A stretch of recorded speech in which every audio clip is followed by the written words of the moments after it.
અમદાવાદમાં સતત બીજા વર્ષે નગરયાત્રા નીકળશે। મા ભદ્રકાળીની નગરયાત્રામાં નગરજનો જોડાશે। ત્યારે અત્યારે મારી સાથે ખાસ કરીને ભદ્રકાળી મંદિરના ટ્રસ્ટી છે શશિકાંત તિવારી, તેમની સાથે વાત કરીશું। શશિકાંતભાઈ, જે પ્રકારે આયોજન કર્યું છે, સૌપ્રથમ તો એ જણાવશો કે સતત બીજા વર્ષે આ પ્રકારનું આયોજન, તો વિશેષતા શું હશે આ વખતની નગરયાત્રામાં? હવે આ વખતે એવું છે કે માતાજીની આ બીજી નગરયાત્રા છે, જેની અંદર અમે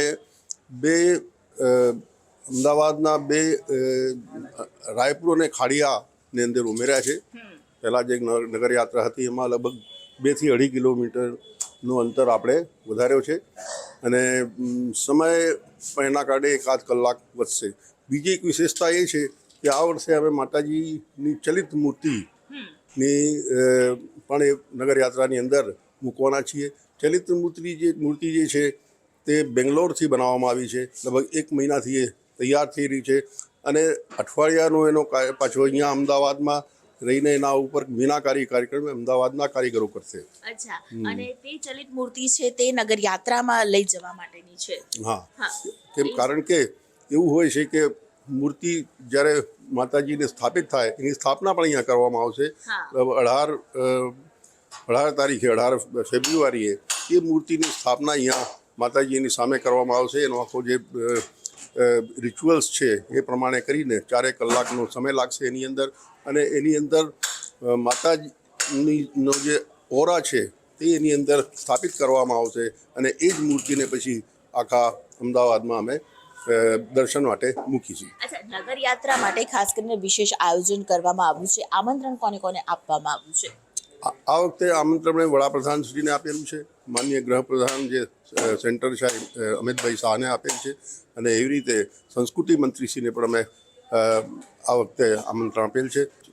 મુખ્યમંત્રીશ્રી છે એમને અને એની સાથે સાથે અન્ય મંત્રીઓને પણ અમે યાત્રા માટે આમંત્રણ આપેલ છે। અચ્છા, 6.5 કિલોમીટરની જ્યારે આ નગરયાત્રા યોજાવાની છે, વિશેષ પ્રકારે નગરજનો તો જોડાશે, પરંતુ આપણે પણ કોઈ આયોજન કરશું, કારણ કે રથયાત્રાની જેવી જ આ નગરયાત્રા છે તે યોજાય તે પ્રકારનું કોઈ આયોજન છે? હા, નગરયાત્રામાં એવું છે, અખાડા છે, 2 અખાડા રહેશે, 2 થી 3 અખાડા, જેમાં 2 તો ફાઇનલ છે, અને એના સિવાય ભજન મંડળીઓ 3 ભજન મંડળીઓ છે, અને લગભગ 50 વાહનો એની અંદર આવશે। બધા રથ માતાજીનો જે હશે તે વિશેષ શણગાર એનું કરવામાં આવશે કે જેની અંદર ચલિત મૂર્તિ, પાદુકા અને માતાજીનો ફોટો, એ 3 વસ્તુની ત્યાં સ્થાપના થઈને અને પછી અહીંયાથી અમે એને નગર માટે લઈ જઈશું।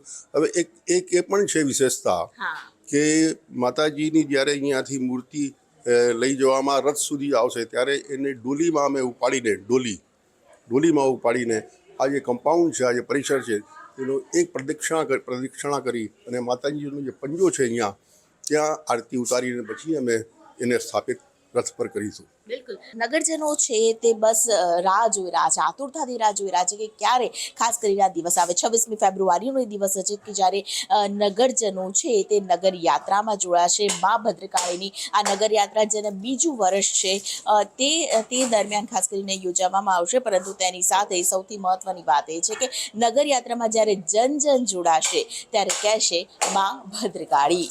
દીપિકા કુમાર, ન્યૂઝ 18 ગુજરાતી, અમદાવાદ।